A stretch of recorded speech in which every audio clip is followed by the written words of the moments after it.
Okay, so today I'll be taking you into a journey of a trip to the most dangerous country in the world. I'll be sharing with you my experiences so that I can show you how perspective is the key to gratitude and using this to overcome any difficult situation in life. Now, being born in Australia is truly a gift. We have access to world-class education, healthcare systems, high-paying jobs, security, and above all, we have the opportunity to become our dreams.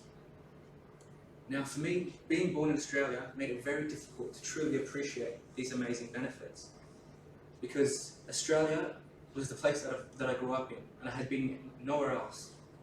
So for me, I expected all these amazing benefits, because Australia was the bubble that I grew up in. In July 2017, I guess you could say, I popped the bubble for the very first time.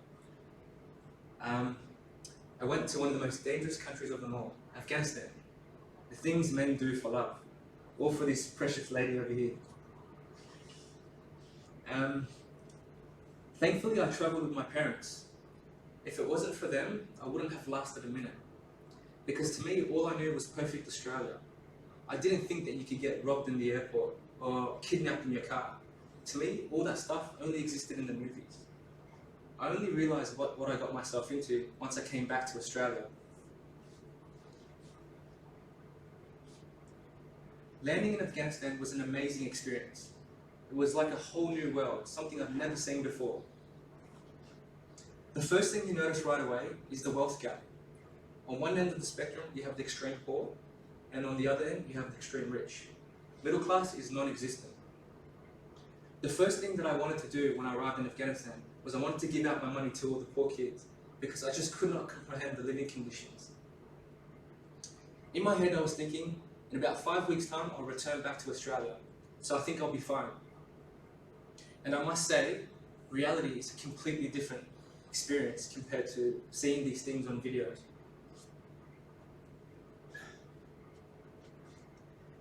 One day, my brother-in-law and I went to the local supermarkets to get some groceries. And when we got there, some stranger came by and he stopped us and he said, there's a problem with your car.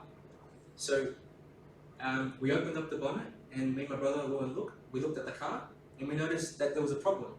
The radiator hose was leaking because it was loose and the car was overheating. So this stranger comes in, he rolls his sleeves up, and he gets to work and he puts the hose back in, he tightens it back up, and he quickly runs away. He comes back and he gets a jug of water and he fills the radiator with some water and tightens back the radiator seal. And he says, "You guys should be good to go." Me and my brother-in-law looked at this guy and we're like, wow, he went out of his way just to help us. We got to do something for this guy to show appreciation. We got to give him some money. And when we tried to give this guy some money, he completely refused. He took it like an insult. He's like, we're family, and family supports each other. He's like, I couldn't have helped to see you have driven the car like that and got stranded somewhere, because I could have helped you. So I had to help you. I was completely shocked, because in all my life in Australia, I had never experienced anything like that. It was absolutely amazing experience. Perspective.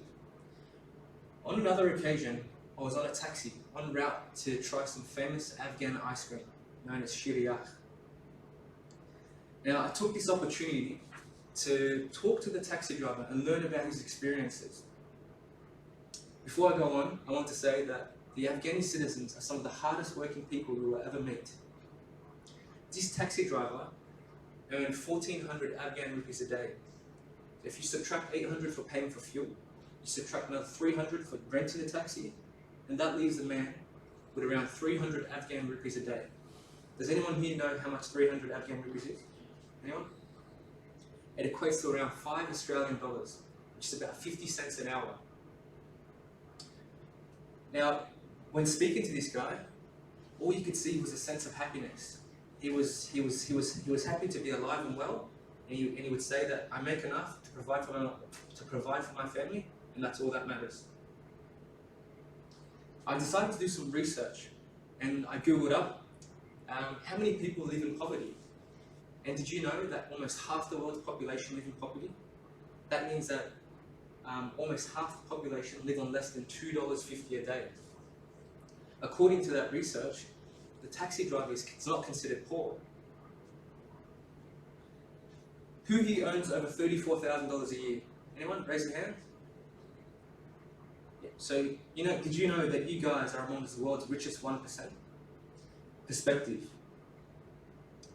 Prior to arriving in Afghanistan, I was told of an incident where a fuel tanker was purposely exploded in a highly dense civilian area. That fuel tanker exploded and killed 1,000 innocent civilians, over 1,000 innocent civilians. And when I arrived to Afghanistan, I actually went and visited that place. I stood there, and when I was standing there, I got this sense of, this chill of horror running through my spine, knowing that innocent people died right before where I stood. All you could see was ravaged buildings and the grounds were completely destroyed. But you know what the amazing thing was amongst all that? The Afghani citizens, they would continue to set up their businesses next to where this incident happened, and they would resume on with their lives like nothing happened. See, for these guys, it's do or die, because if you don't work, you can't provide for your family. You can't put food on the table. Perspective. One early morning, I woke up to the sound of fireworks, or so I thought. I was thinking to myself, fireworks in the morning? Doesn't make sense. So I look out my window and squinting to see the fireworks, but I couldn't see anything. And suddenly my wife pulls me back. She's like, "What are you doing? You could get yourself killed." And I'm thinking to myself, either she's on drugs or I'm still dreaming, because I couldn't believe it. But anyways, after a few moments later, boom, a sound that I will never forget. The ground beneath us started trembling. And then, so we slowly peeked across our apartment windows, and we saw the embassy of Iraq 100 meters away from us being attacked by ISIS. Perspective. Now, I could go on for days sharing with you all the experiences I had in Afghanistan. However, I want to get to the point of what I'm trying to say. In life, sometimes we may feel like the universe is trying to crush us. We may feel like our circumstances or situation is very difficult. However, we need to continuously remind ourselves that life isn't actually that bad, especially if you live in beautiful, wonderful Australia. To simply be alive is a gift, and no matter how tough the situation gets, we need to remind ourselves that there is always someone else out there who is living in a much harsher situation. And yet these people are happy because they are able to breathe. An act of kindness goes a long way, so always be prepared to give a helping hand when you can. Thank you.